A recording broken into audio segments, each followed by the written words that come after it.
Hi, I'm Samira. In my newsletter, Exarta Studio Stories, which explores the intersection of art and extended reality, I focus on Exart news and projects made in Canada and around the world. In this episode, I spoke with Luigi and Ignazio, the creators of IC Contemporary, a Toronto-based art collective. This collective functions as a hybrid art gallery incorporating both in-person and virtual reality components to engage visitors with the artist's work in diverse ways. During our conversation, we explored the challenges associated with running and funding a hybrid art gallery and discussed their plans for 2025. Let's start. Hi, thanks for coming to my newsletter. And let's start with the idea. And how did you come up with the idea? And when did you start exactly? My name is Ignazio. I'm the founder and curator of IT Contemporary. This all started back in 2019 when I was trying to get experience as a curator in Toronto, which was quite difficult. And the only way I could was by starting up a small showcase, a physical showcase in a cafe I used to work at. So for about a year, every month I would install a new exhibition by a local artist in the GTA, give them like a 1 month solo show in this cafe space. And once 2020 came and we were installing a brand new show, the pandemic hit and we lost complete access to these physical spaces. And I was a bit more concerned about if these huge galleries and museums were being closed, how are the new and emerging artists and curators going to get experiences? So thankfully, Luigi was able to partner up and teach me and help guide and build the virtual reality platform for IC Contemporary. So we kind of joined forces and he created this virtual platform where we can then start hosting local and international artists for free through virtual reality and through browser needs as well. Yeah, I'm Luigi, the CTO of IT Contemporary. My background was in interaction design, and when the pandemic was hitting, I was actually doing my thesis in virtual reality studies and like how can we tell stories. And initially, it was actually virtual reality galleries, but COVID hadn't hit yet, so everyone was like, "We don't want galleries, we want storytelling." But then COVID hit, and then we joined forces and we started this product together. How did you come up with the name? What's the story behind the name of the gallery? When I started doing curating before we kind of joined in, I launched ISC Contemporary as like an Instagram page first as a way to kind of engage audiences through Instagram. And when naming it, I wanted to give it a name that wasn't just my name. I didn't want the gallery to be focused about just me, but I still wanted to leave a trace of myself in the name. So IC are my initials, Ignazio Colt, and my last name being Nicastro. So I cut out the Nicastro part, so it's just IC. I added the word contemporary. Whenever talking about it, I never say, "Oh, welcome to Ignazio Colt Contemporary." I never say the full thing. It's always just IC Contemporary, and it was just a way to kind of leave my name in the name without taking away from the artist and the programming that we're actually trying to do. So that was the intent of the name of it. We also, through the process, when Ignacio first started it, it was just him. And then when I joined and we started doing the VR app together, we thought about rebranding and branding the app separately, but we found that it took away from the identity of ICC. So we just kind of kept it as one big name and one big thing we can do together that would kind of cover the virtual and the real interactions of the gallery spaces. So ICC or IC Contemporary is something that's kind of stuck for years now. Okay. So how long did it take to from the idea to the prototype and then like to the final product that you already have here? For the whole thing or for one gallery? I don't know about the process, so you just Okay, well, I let guess me more know about like the process process. wise, like we would start with one gallery at a time. Sorry, excuse me. One show could take up to 3 months to fully develop, bug. That includes me meeting with the artists, learning about their work, him helping debug everything, about 3 months per show. But then to actually get to where we are now, like it has been like a It's been a few three years. year, 2 year journey of fully fleshing out everything. When we first started, it was from 2019 till about 2021. We were Mhm. just doing solo shows as like a simple exe file or like a side quest download as their own experience. And it wasn't until 2022 where I got more experience under my belt as a developer. And I thought, well, how about we make it one big app where we can go to all of our gallery spaces? And instead of being alone, we can make it multiplayer.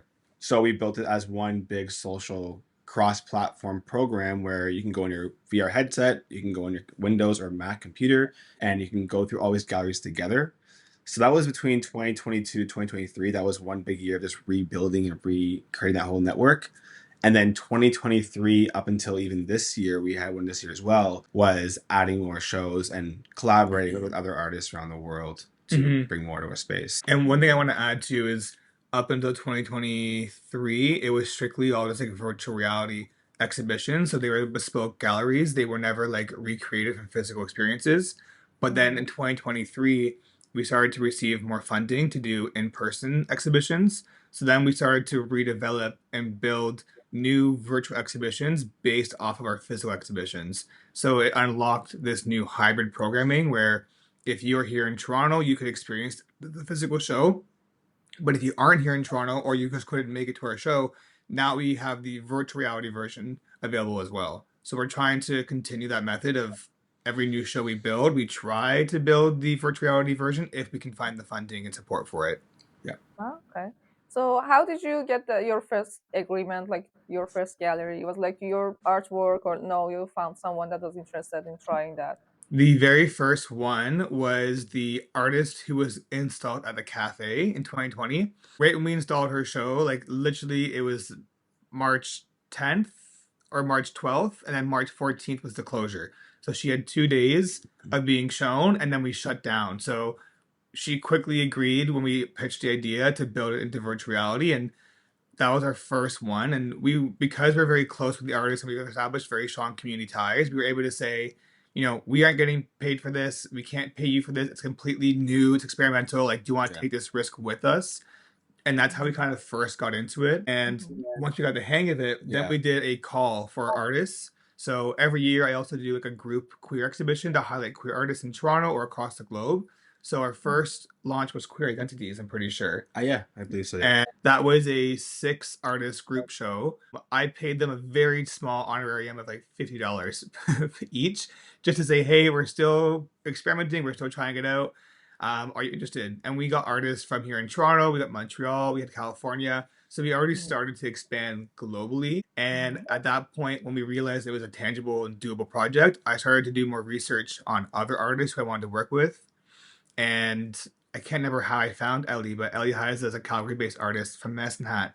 Found her work, loved it, so we worked together to put together another show, and it just kind of kept happening in that sense, where we kept researching, finding new artists, and expanding. But an important thing too is that it's been 4 to 5 years now since we started this, and I guess in 2020, so 4 years. But anyways, for almost more than half of that was completely self-funded and self-built and driven. There were many nights and weeks where even we'd say, why are we doing this? This is like, we're going nowhere. We aren't making traction. This is a lot of time and effort. We're working full-time jobs and then working all night on developing and testing. And it wasn't until, I can't even remember when it was, maybe you remember, but we didn't even get proper funding to have a 3D artist until like more than halfway through our journey. It was 2023, which was when we got Artisan. They were our first grant. So Artisan is this like BC-based but international funding body that funds projects that intersect art and tech. So we pitched a show with them. We actually applied with them back in 2020, but we didn't make it. But we applied again in 2023. We saw our development and our progress, and they loved that. And that was our first ever funding where we didn't get a ton of money, but it was enough to cover the rental of a physical space here in Toronto. And we hosted our first ever physical installation with a virtual reality pop-up. So guests could come into the gallery space. There were 4 artists on the walls, but then we had a small sanctioned off space for a virtual reality exploration of the other exhibitions we built from 2020 to 2023. So that was our kickoff, which is a small grant we found online that was also was very new to us because I've done grant writing in the art world for many years and I've gotten funding through many councils, but never through like a random unknown body that also paid in crypto. It was a whole other experience for us. So we both were just like really just taking a risk and trying new things to find ways to fund the project. Yeah, and the reason why I bring that up is because regarding the artists that we have in the space, the way the application works is when you launch the app after you make your account and you just jump into the lobby. The lobby space is our general space for multiple artists. We have it can range from 5 to 15 or a variety of artists. And then we have dedicated rooms that are geared towards certain shows or certain pieces. And that first show we did, we actually brought it into VR afterwards as one of the first one of the first non-bespoke about having a real life show brought into the VR afterwards. So that's when we started doing more of the blend of like the virtual and the real with our artist. Ah, okay, interesting. So it was like the only funding that you've had so far, or no? No, so that was the first one we had. And then right when that, like the opening night of that show back in April, opening night, it was like 9 p.m. We just closed the doors. I got an email from Stack Market as a space here in Toronto. And they said, hey, like you've been awarded the BMO Queer Small Business Award. So you get one full free month of a gallery space at Stack Market for all of June. So I had like a few weeks to wrap up and to source and find a month worth of queer artists to show in Toronto. And then we did another show right away. But that one, because it was more so an in-kind grant, so they covered rent for the month, but they didn't provide any actual revenue. So we had to like shift our approach, and we still did our installations. We still did the VR pop-up gallery, but then I also had to create a gift shop. So then I went around and found 10 to 12 other queer vendors in Toronto to create a gift shop to generate revenue for the whole month. So we had to expand and push our boundaries, because usually the exhibitions that we do, virtual or physical, we don't sell the work. It's purely about the experience. But for that month, we needed money. So we had to shift to a bit more of a commercial lens, which Mhm. is not my preference and not really your preference either, I believe. But it worked really well. But then since then, we started getting more funding opportunities. So after that show, we were accepted to do another hybrid exhibition for Nuit Blanche. And in August that year, so right after the Pride show, we got our first ever Ontario Arts Council grant. So a much larger, a true grant, pure revenue to pay our artists, to pay ourselves, to pay for rentals, to pay for new tech, and then to hire a 3D artist as well to help optimize and re-render our virtual spaces too. Yeah. And I think one important thing that we might have missed saying earlier on regarding revenue and funding and such is our goal from the very get-go when we built this product was, well, the gallery spaces, I mean, was supporting any underfunded communities across the world. And so our application is completely free. We've never charged our artists. We don't charge anybody to use it. It's self-funded and through grants. So we want to make sure that we lower any barriers at all to the art space, whether it's physical or financial or anything. Mm-hmm. So that's our main goal is for that, which is why we rely mostly on help having self-funded or through grants. The key thing too, when we say self-funded, we actually mean only using free assets. Correct. So we only use Unity, and we use free assets from Unity. We never actually paid of our own pocket unless it was maybe $100 or $200 for some random small assets. Otherwise, though, I'd say 98% of our project was entirely just free assets, because we also wanted to advocate for other audiences like, hey, we may not be able to build you an art gallery, but here's all the tools we use. They're completely free. Here are the videos that we use. They're completely free to teach yourself. So you can build your own as well. Yeah. So we wanted to make sure that even if you couldn't access our space as an artist, you could still access the tools to build your own gallery space or host your own gallery as well. Mhm. So you don't have any like artists, 3D artists to helping you with the project, right? We have one 3D artist who we work with. His name's Alex. We brought him on in 2023. I've known him for a while now. It's funny because when we first built the app, it ran the Quest 2, but it ran quite poorly. It was about like, I think, 30 to 40 frames, which is really bad for VR experiences. But we had all these assets and we didn't have proper tools for optimizing. I didn't know 3D software, and Ignazio didn't know anything about developments. So we would try some random free optimizers and baking and collision calling, all these simple things, but we knew there was so much more needed. So if you were to see a before and after photo of how the gallery used to look, it was still great, but it was very flat, low lighting, and not that immersive. And then when we brought Alex on, he completely transformed all of our galleries, only in better ways. Like he amplified the creativity of the spaces from like an 8 to a 12. It was incredible. Not only that, it dropped our file size. So I think it was like a 6 gig file. It's like a 1.5 gig file. So it was like having our 3D artist was like crucial to having our app properly run and go onto the Quest stores. And what I liked about working with Alex was that the gallery spaces, like, because they're bespoke, like they're designed by us. So we come in with the idea in our heads and we just build the architecture of the building, the floors, the walls, the colors. We build the archways, everything. And we aren't architects, we aren't designers, like graphic designers. So that was a challenge, but people still loved the result. But then when Alex came in and he like really polished the work and added these embellishments of design that I never conceived, and he really elevated the projects to another level that made it feel much more realistic. Because even though in the virtual world, like you can still play with different levels of realism and people are still immersed, we really want people to feel grounded in these spaces that yes, these are art galleries and they are inspired by the white cube, but they are not exclusively the white cube. We have some shows that take place underwater, in caves, on shipping piers, some in art galleries, some in forests. Like we want people to experiment with what it means to experience art while still grounding them in a tangible, real experience as well. And this is the last thing I want to add while we're kind of giving credit around. Another big part to what we do is the sound. So Matthew Davies, a very close friend of ours, joined us, I think, at the very beginning, first one.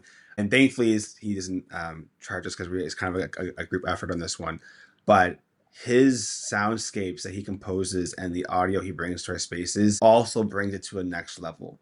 When we were at Stacked Market for that month, and even Nuit Blanche, on the slow nights when one person would come in, they would put the headset on and they would just sit in the room and they'd sit in the headset for like 30 minutes and they wouldn't even speak. They would just sit there and they would listen and they would look and there'd be silence.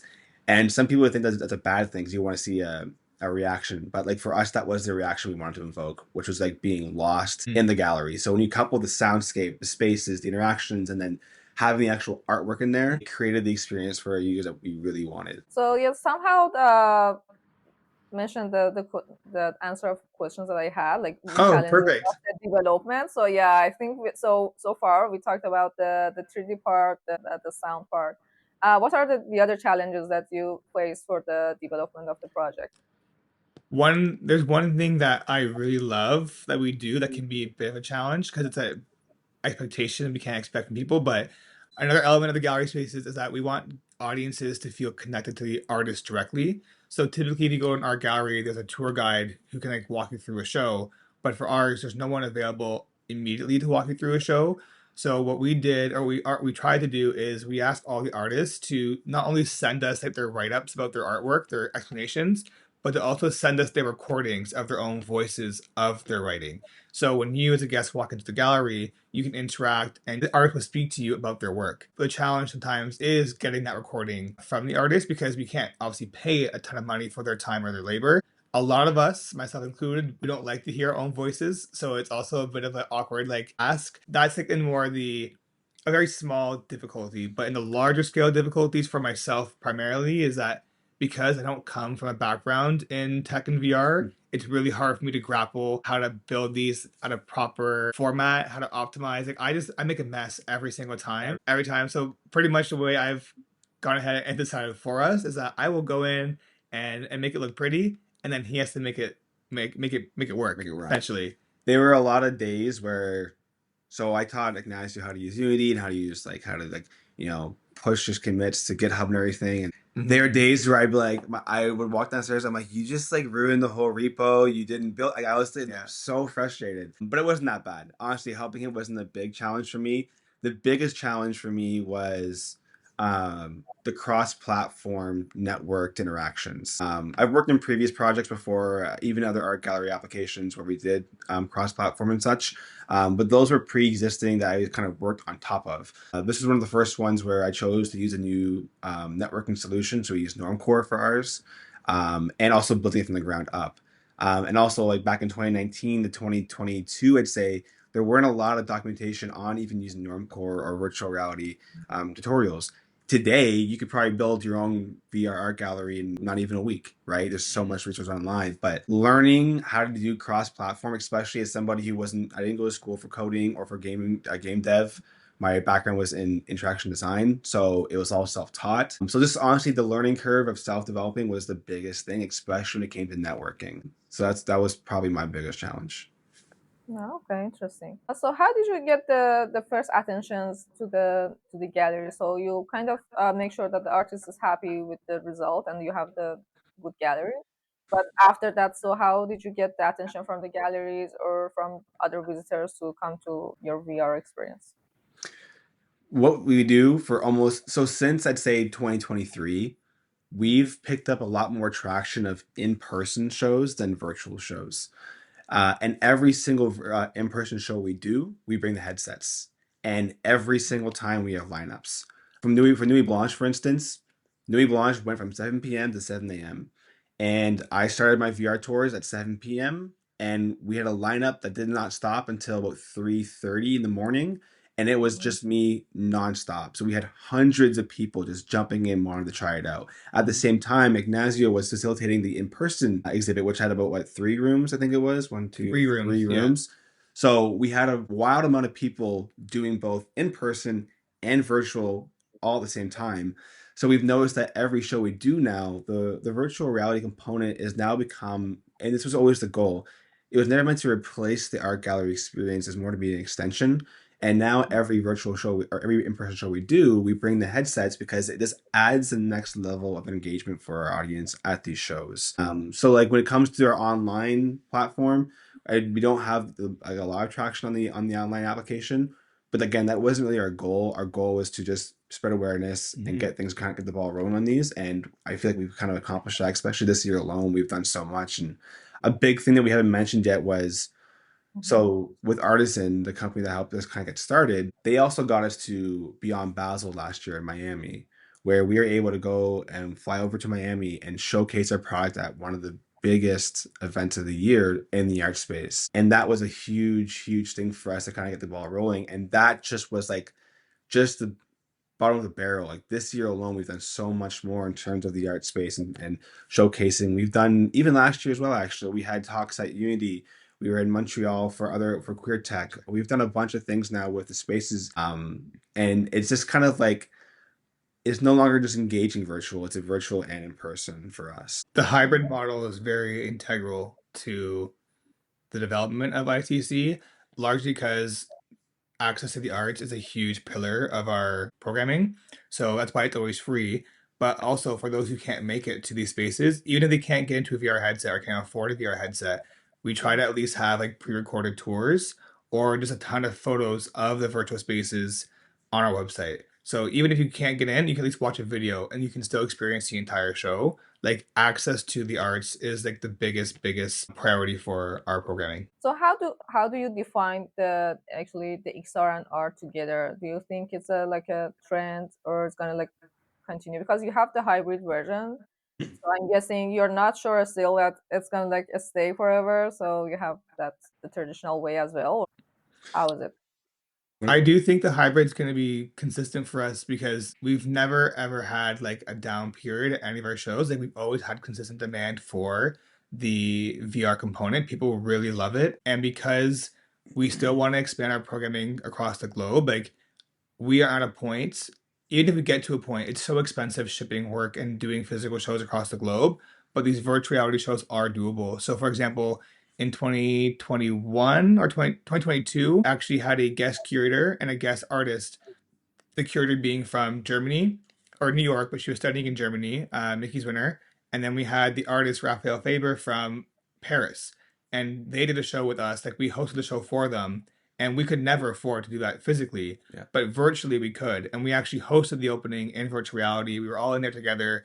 It was us, the artists, their friends, some guests, and we did virtual tours that was beyond the pandemic. We weren't even in lockdown anymore. It was just purely a way to access art beyond lockdown measures. And it was still a success. And we still work with those artists and those communities. And I can see it still happening going forward because I see tech really on the rise still. I'm not even that deeply in the community, but I can see it really on the rise.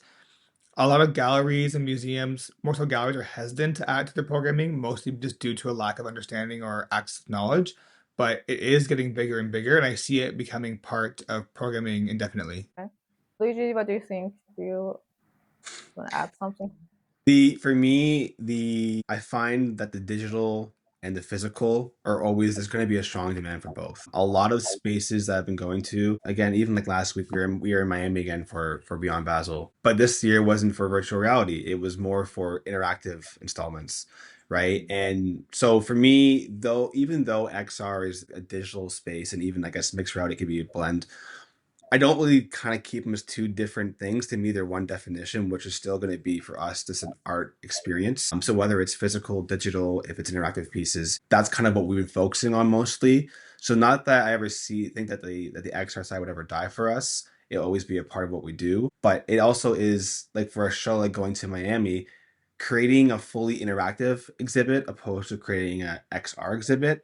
The interactive piece will be more engaging because for that night, most people there were at like this massive like festival rave thing. They didn't want to walk in and put headsets on, but they do want to walk in and engage with the work. So they can still engage with the work when it's an interactive piece, but if it was fully XR, it wouldn't work. So for us, I think it'll always be a thing. We just choose when to use it and when not to use it. And in most cases, we do still use it.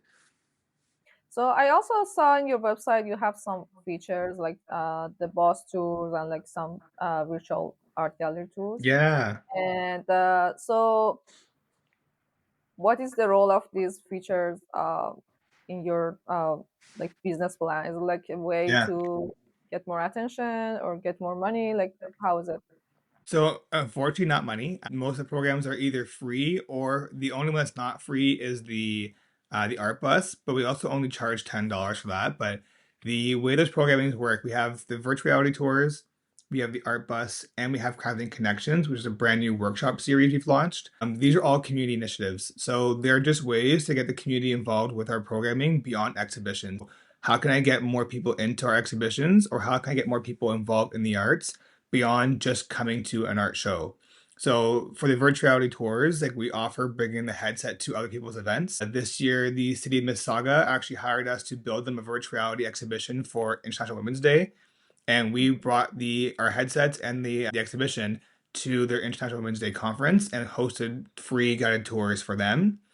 The art bus is a way for us to connect with other art galleries and institutions. So it's a way to collaborate and create community within the art world and with the audience we serve. So what we do is we book a school bus. Guests pay $10 to get on the bus. I guide them through a full day of tours with our exhibition and two or three other art galleries in Toronto or the GTA. And we try and pair it with one local restaurant for food and refreshments. So it's a way to, again, sustain local businesses, to engage with local art galleries and museums, and providing access to people to these galleries, because typically not all of them are free, not all of them are close enough with transit. And it's meant to just build community. They make new friends and they make new relationships. And then with the workshop series, this is a brand new initiative we only launched this year in September. Is I really, really want to be able to be a space that incubates new talent. Attending art school or workshops is not really affordable sometimes. So these workshops exist either through grant funding or through corporate funding, and they allow us to make the workshops entirely free for lower income immigrant, refugee, or newcomer people in Toronto or the GTA. And they get to spend 3 to 4 weeks building new works of art with these 2 to 3 other artists. And at the end of the workshop series, we try and pair them with an art museum or gallery to showcase their work. So this year we had the textile museum. We spent 3 weeks learning 3 textile techniques, and then the very last week, they had their work installed at the Textile Museum Canada for 1 whole month. So all our programming is about getting community into art spaces or contributing to the art world. We haven't yet bridged into more like tech or VR workshops, but that is on the horizon. We're looking to get into that in 2025. No, okay. So speaking of the future for the ICC, like what are your future plans for the this platform? For me, I find myself every like I think 4 to 6 months, I completely rebuild the app because I'm never happy with it. I'm never satisfied with what we have. I want it to be better and more efficient. So as of right now, you can go on our website, you can download it for Windows, VR, whatever you like. I want it to be better. So last week I started rebuilding it from scratch again. So I'm rebuilding it again, and I'm trying to make it more efficient and just better and more smooth and streamlined. So for my side on the tech side is to create a more efficient and just a more optimized version of our program, of our platform, that can be used on more platforms or more devices. That's kind of my main goal for you. And what for And you? then for me, the physical side, we have our new media showcase, which is called Nokte. It's a collaborative project with an artist, Ali Fi from Iran. It's a festival that used to happen back in Iran, now exists here in Toronto, and ICC is curating it for the artist. So we plan to do 1 to 2 new editions next year, as well as a painting exhibition by Jared Osliver.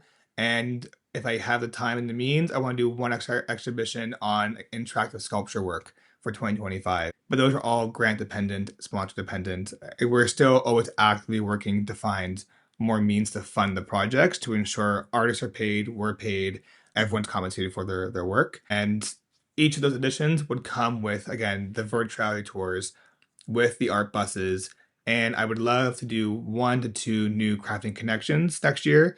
Each one will focus on a new medium. So one for virtuality painting or virtuality developing somehow, and if that's like doable. And the second one I would love to do is a clay one. I want to do a clay workshop to have our audiences build ceramics and vases and such.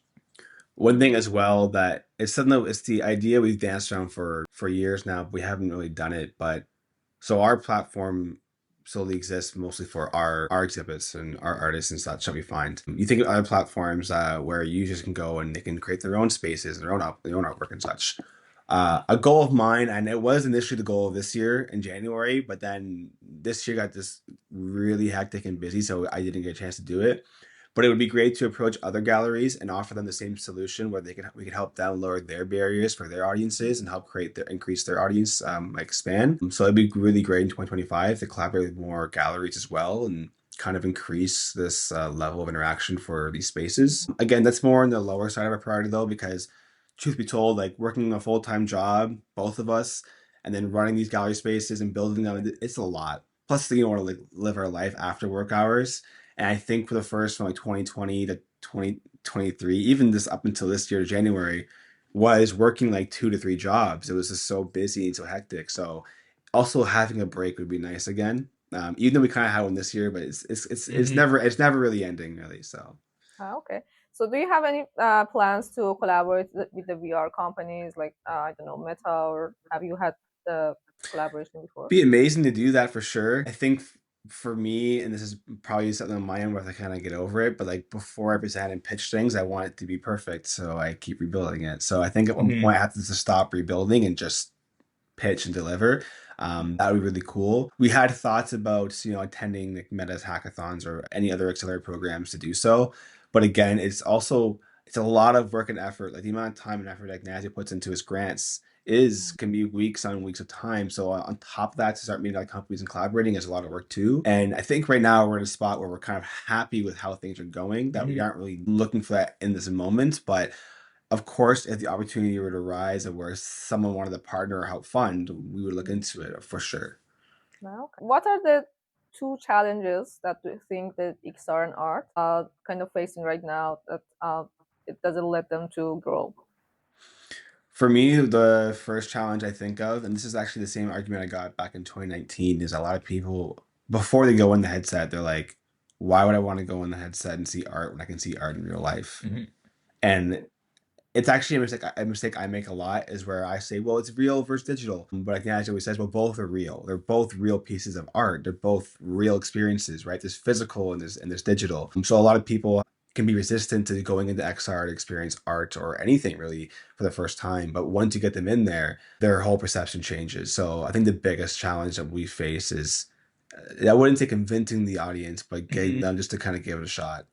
I think the biggest thing is they see the photos and the videos that we release and they think like, oh, it's cool, like whatever. But then once they actually go in the headset, every single time they're like, oh my goodness, that was incredible. Like it was so much different than what we thought it was. Like getting them in the headset really does change their perception and gets them excited about possibilities. And on the other point I'll make too, I wouldn't even really say this is a challenge. It's more of, I guess, like an interesting thing we've noticed. I would say about 99% of our users, especially for the in-person showcases, are first-time VR users. Almost every single person, I always start off by saying, have you used VR before? And they always say, no, I haven't. So majority of our audience is first-time users. So the challenge in this case is, okay, if almost everybody has never used VR, that means our audience is incredibly niche because no one's using the XR or the VR headsets, which is why we swapped to offering the platform, the Windows and Mac platform as well. And we tried dabbling in the WebGL, but our assets can be a bit bigger, so it's a bit harder to optimize for the web. But we're still looking at solutions for that. How artists can reach out to you if they want like participate in your platform? So artists are always welcome to either like DM us on Instagram or email me a portfolio. But truthfully, like the method of our exhibitions are largely through research. So I usually find them through my own research means because exhibitions are typically developed by theory first, and then I find artists who fit that bill. But every now and then I do a call for submissions because I don't have the means or the time to develop one from scratch. So if somebody has one in mind, they can definitely pitch it to us. And it's a collaborative effort. At first, it may not be a yes, but over time, we may develop a new project together. There are a few artists who have come back from previous shows. Majority are brand new artists. It all depends on, honestly, what our availability is for that year and what our plans already are. Because the grants are built like 6 to 8 months before the show opens, we typically have a year plan built out. But if things fall through and we need a last minute show, we would welcome submissions and applications. Okay, that's great. So thank you for your time. Thank you. Thank you It was very great. much. I'm glad I met you at Fivers. It's fantastic.